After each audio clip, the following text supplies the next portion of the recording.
From the Center for Advanced Study in the Behavioral Sciences at Stanford University, this is Human Centered.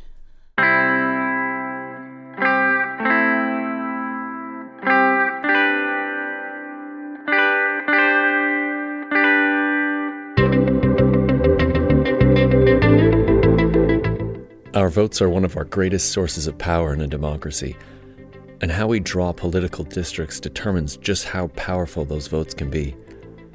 Today, host John Markoff sits down with Professor Wendy Tam Cho, whose computer models are capable of producing and analyzing millions of possible district maps. We'll get her thoughts on what we're capable of today and what processes we need to develop for tomorrow.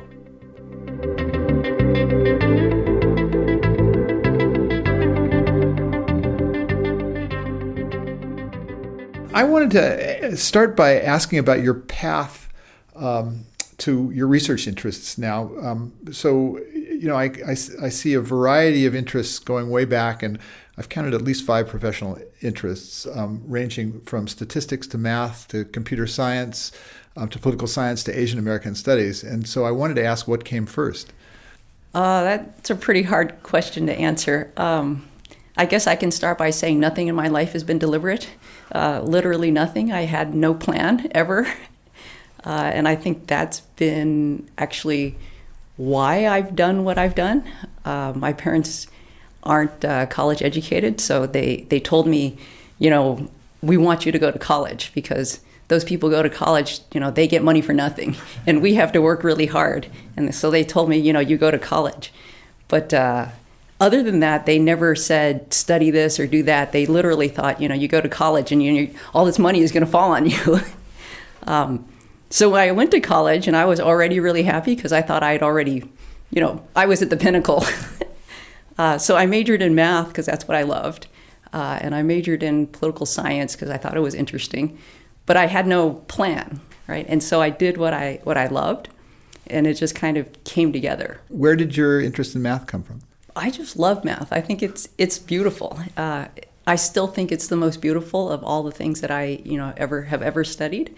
So I've always loved it. I thought I was good at it. Actually, am not as good as I thought I was, which I learned when I got to college. But I thought I was good at it, and I loved it. So I don't know where it came from because my parents didn't really do math, as it were. And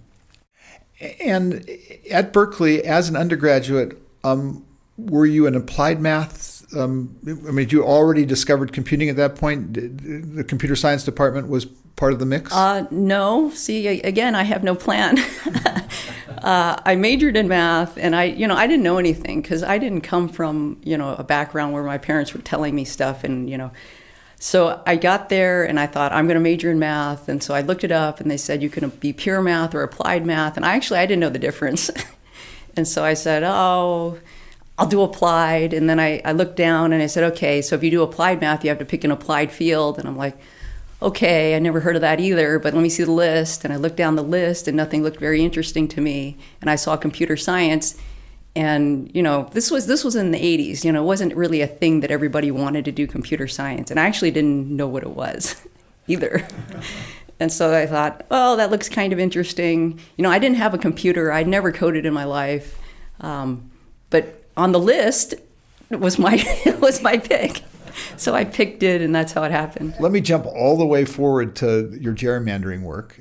And I wonder if you could sort of connect the dots and what took you into that particular interest. So, nothing is deliberate in my life. So I'll try to connect the dots for you. So I majored in political science out of just kind of I thought it was interesting. I actually wanted to be a politician when I was a little kid. And this was my idea that this would be such a great job and I could, do all these things and help the world be a better place. I'm 10, right? And I thought this would be this great thing. And then I got a lot closer to politics. I actually went to some conventions and, political conventions. And I met some politicians, and then I thought, wow, no, this is not for me. This is not what I thought it was, and this is not who I am. And then I kind of left that idea, but the interest, I think, in politics kind of kept on going. And so I majored in political science, and I think my senior year, I wrote a senior honors thesis with actually somebody who's on the Stanford faculty now. He was at Berkeley then, Bruce Kane. But he was my advisor, and we were supposed to meet every week and, work on a project for the year. So we did that, and Bruce, turns out, had no interest in me. And so sometimes he wouldn't show up for our meetings or whatever.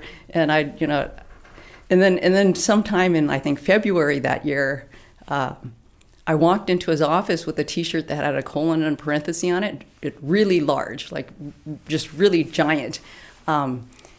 And a friend and I had printed them. We just thought it was funny because, we coded, and we sent email with this funny computer smile, and no one knew what it was back in the 80s. And so I walk into Bruce's office with this giant, computer smile on my T-shirt. And Bruce says, what is that? And I said, oh, it's a computer smile. And he says, what? And I said, turn your head sideways and you can see it's a smile. Next time I saw him, he said, do you program computers? And I said, yeah. He said, oh, I've got a project for you. And I said, okay. I have a project. It's February, and it's a year-long project. We've been meeting every week. And he said to me, well, that's a dumb project. This one's going to be a good one.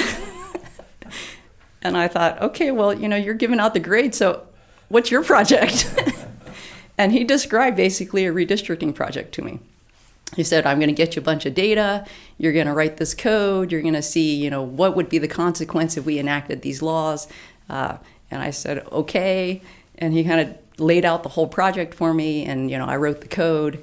And then, come April, he says, oh, you should go to graduate school. And, my parents, I told you, they didn't go to college. I'd never heard of graduate school. I literally said to him, what is that? And, he kind of described it to me, and I was thinking, I didn't know there was something after college. And so I was like, so that all kind of set the ball rolling. But again, this was not my plan. The problem of sort of fairly drawing these lines and the kinds of algorithms that you might use to do that, or the way you would approach it. And I was wondering, can you draw any parallels to other things in the world? Is this a little bit like the traveling salesman problem, which I think people have a good sense of, or what problems is it like? Yeah, so it's exactly like all of those problems. So there are actually a lot of pieces in what we do. So initially we had started with an optimization problem. So the traveling salesman is an optimization problem. So it uses the same types of algorithms, just optimization heuristics. So we explored that for a long time and tried to figure out how would we draw a map by a computer in a very fast way, because we'd have to draw a lot of maps, right? So it wasn't just drawing a map. It was drawing a map that is a good map very, very quickly. So that's an optimization. And you're fitting a definition of, it's fitting fairness? What are you fitting to? So that piece is completely modular. You can throw in whatever you want as fairness. It doesn't have to be fairness. It could be, draw me the most competitive plans that you can find, right? It could be draw me the most Republican plan that you can find. It could be the most Democratic plan. So that piece is modular. You just throw that in, and the computer itself doesn't care, right? You just tell it, what do you want, right? And it does what you want. And is it a little bit like chess or Go, that the machine will come up with answers the human wouldn't expect or a human wouldn't draw? Do you ever see those kinds? Yes. The human-drawn maps and computer-drawn maps are actually quite different. What is the biggest difference? It's really hard to kind of quantify, but because a human has all sorts of things in a human's mind that a machine does not, right? And it's the same thing with kind of chess and Go. If you think about how you would code a computer to play chess, you have to tell it very specific things, and it does those specific things. But a human has these other ideas that are almost like meta ideas, like they're trying to implement a strategy, and it's a very broad kind of idea. I'm trying to control the center of the board. It would be like a strategy, right? So things like that you have to think about and overcome.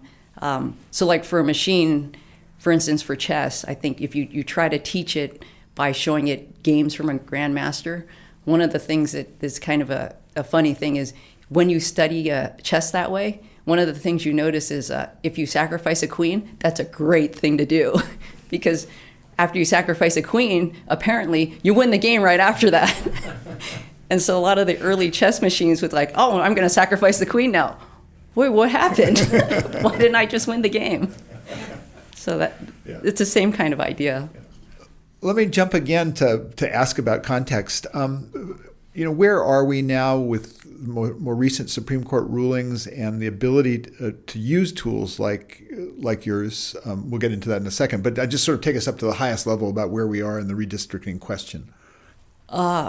We don't know where we are because we're moving into redistricting 2021, and the Supreme Court ruled that, at least as a federal matter, that partisan gerrymandering is not justiciable, meaning they won't hear these cases, right? It's outside the purview of the court to hear it. For state cases, it's still open, so we can sue, or we can bring a partisan gerrymandering case in a state court, but not in the federal courts. So that has changed things dramatically, but we don't really actually know how at this point. Whether there will be a lot of state cases or whether there will not be. So there's that, and then there is now the districts in 2021. We don't know how they'll be drawn. Like there are all these new independent redistricting commissions. We don't know what they're going to do. Every state has their own kind of commission, their own kind of composition for the commission, their own process for the commission. So we don't really know what's going to happen, and everyone's kind of thinking about it. And when you say we, are you associated with what are you organizationally? How do you fit into the problem? I'm not associated with anyone. So I've written about it, how I think we would be best to proceed, but these are just my ideas. I'm not working with someone or, employed by someone. Yeah. And your tool, which is Parallel Evolutionary Algorithm for Redistricting, or PAIR, is it an open source tool that actually is usable in these situations now? It is not open source. It is usable. I would have to use it. Okay. I've thought about open source, and I think that's a very thorny kind of issue, partly because I think as I've written, the technology can be good and it can be bad. And I think if, I had initially thought it would be open source, and I'm kind of rethinking that. It may still be at some point, but I don't know, because what I want to do is I don't want to create something that's used for bad. And if I just throw it out there, I don't know. I have lost complete control of its usage, right? So I'm still thinking about that. I have no idea. Yeah. Is this because you would essentially be creating an arms race between people who are trying to hide partisan gerrymandering in more complicated districts? And yeah, so this tool could create even better gerrymanders than we saw the last decade, right? That now, if you know what the legal criteria are, you can always stay on one side of it, right? Because you've basically instructed the computer, don't cross this line, right? But I want this outcome. Nate Persily was a fellow at CASBS a couple of years ago, and he's a political scientist at Stanford, and he's served as a special master. And have you had contact with him, or have you traded notes? I mean, he uses these tools in the context. Has he used your tool? No, he hasn't used my tool. Nate and I went to graduate school together, so we know each other. Yeah, and we've talked about redistricting a number of times, and I'm not sure he knows the answer either, but we like to commiserate together.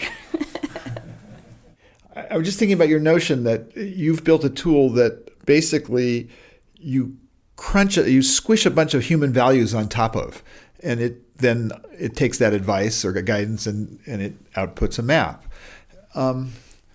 What could you do to sort of take human bias out of the equation in redistricting?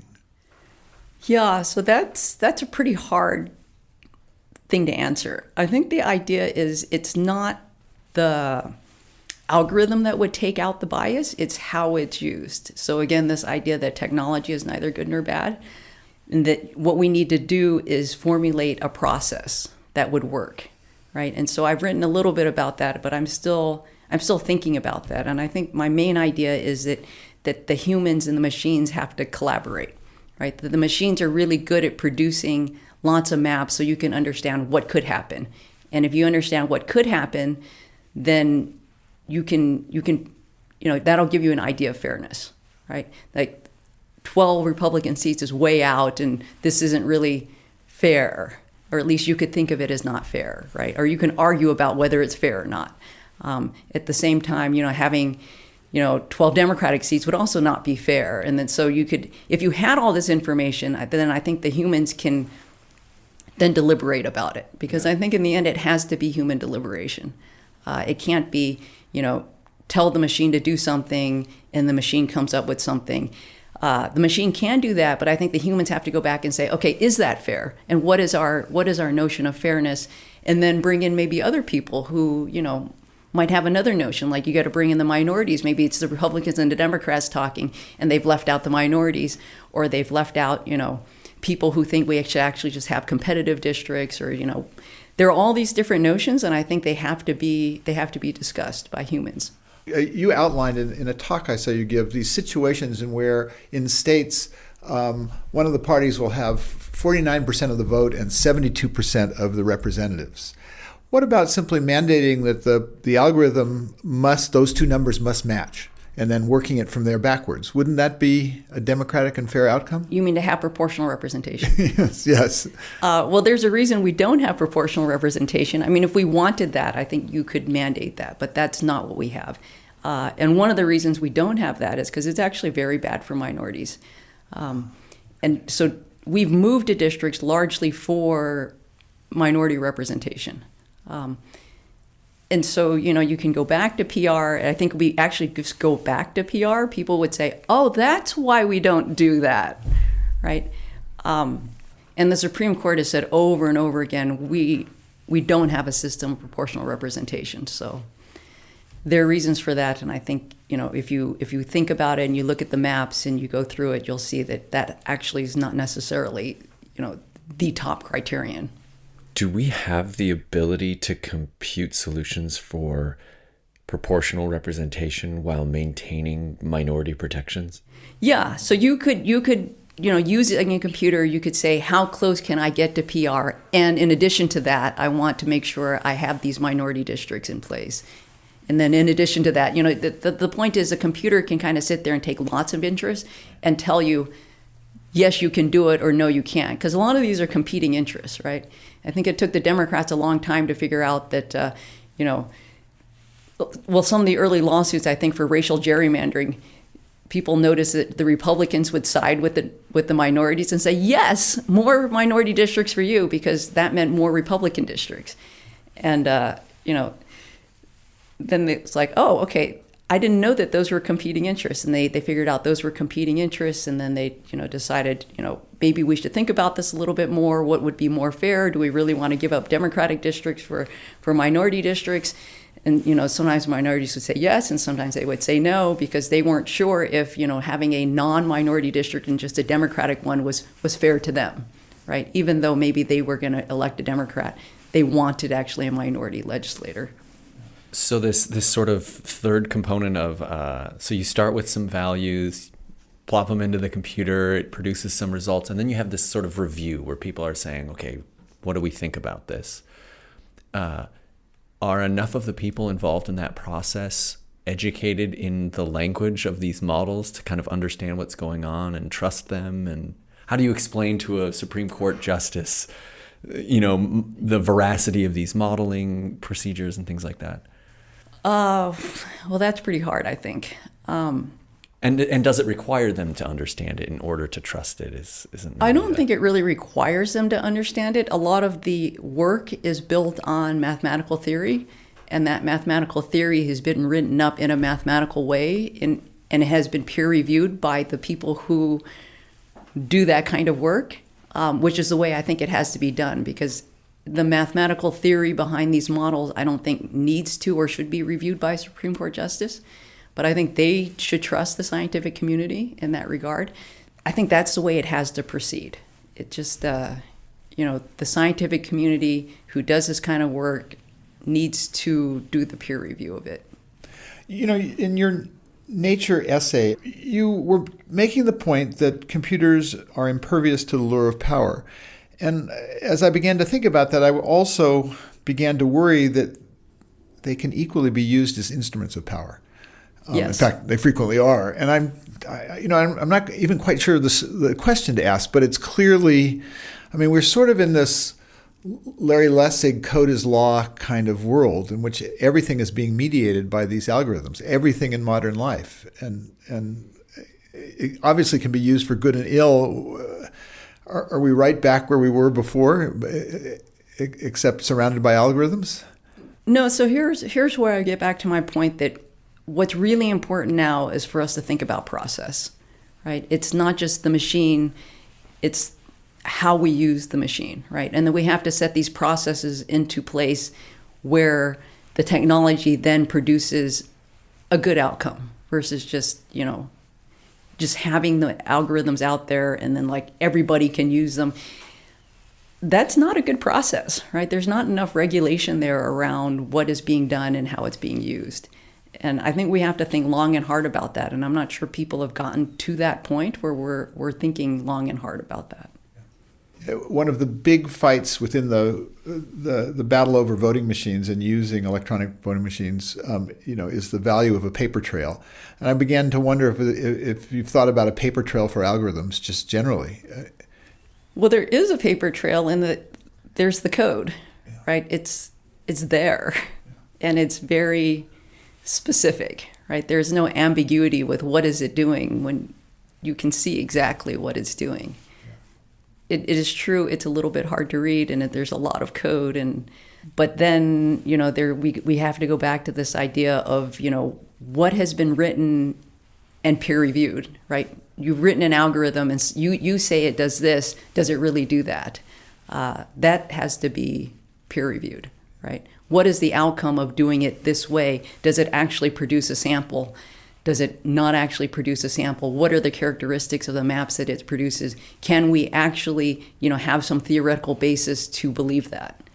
As opposed to you wrote an algorithm and no one knows what it is and you're running it and nobody knows anything about it. That I think would be bad. Have you used peer in the real world yet?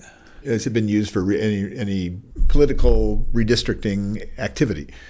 It has been used I have used it as part of my work as an expert witness. Is it public where you've worked as a expert witness? I think so, because it's a legal case. So. Yeah. What is the relevant case? So the last case I worked was this case in Ohio, which was I believe APRI versus somebody.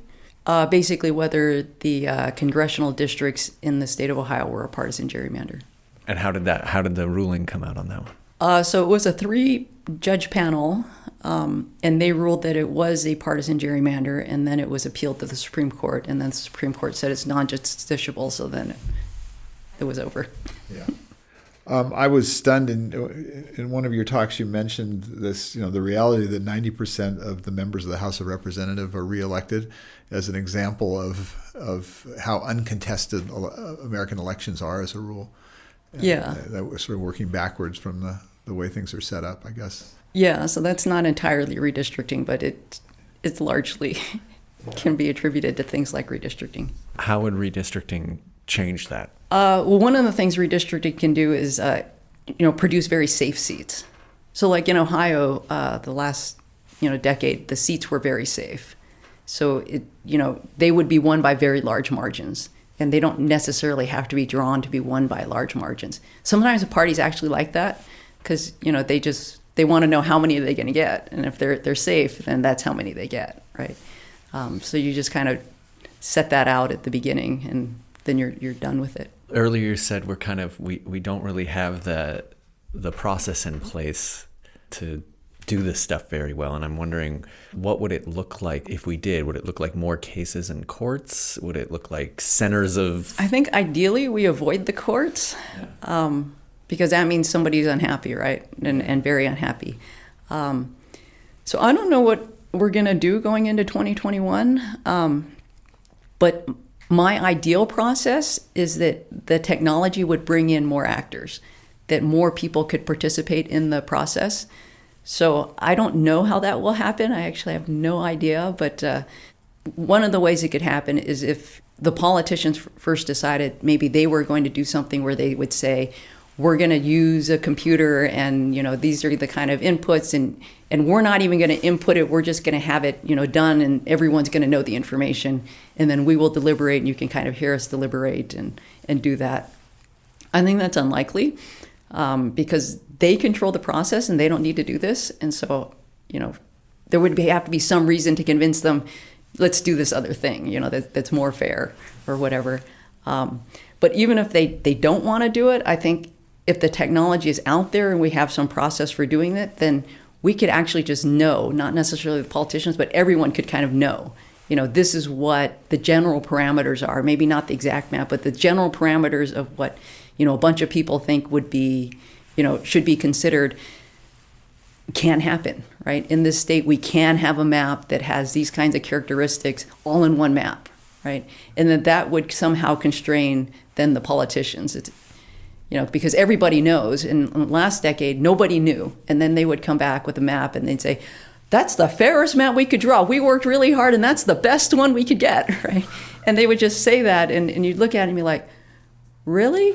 It doesn't seem right, but I have no data. I have no ability to know whether or not that's right. And now we have more ability to know, right? And then they, I think, would feel constrained. I don't know if they will be constrained, but I would think they would feel more constrained in that kind of information system.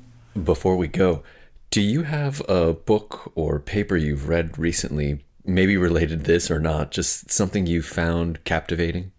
Yeah. So one of my favorite books that I've read in the last year is this book called Deep Thinking by Garry Kasparov.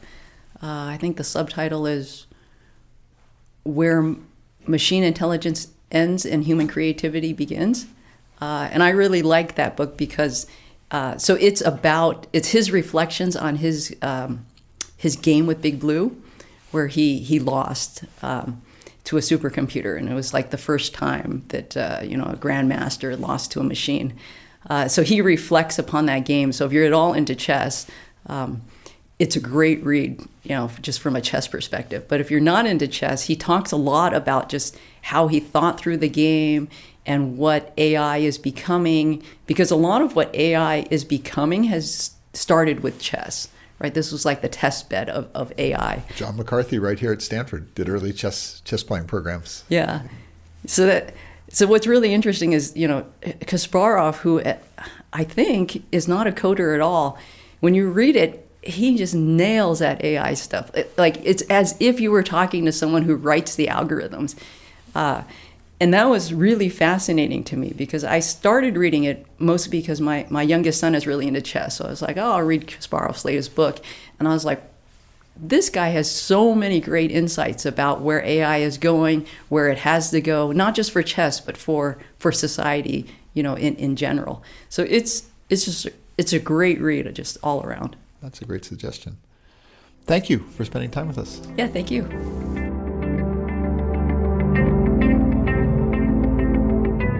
Thanks again to Professor Wendy Tam Cho.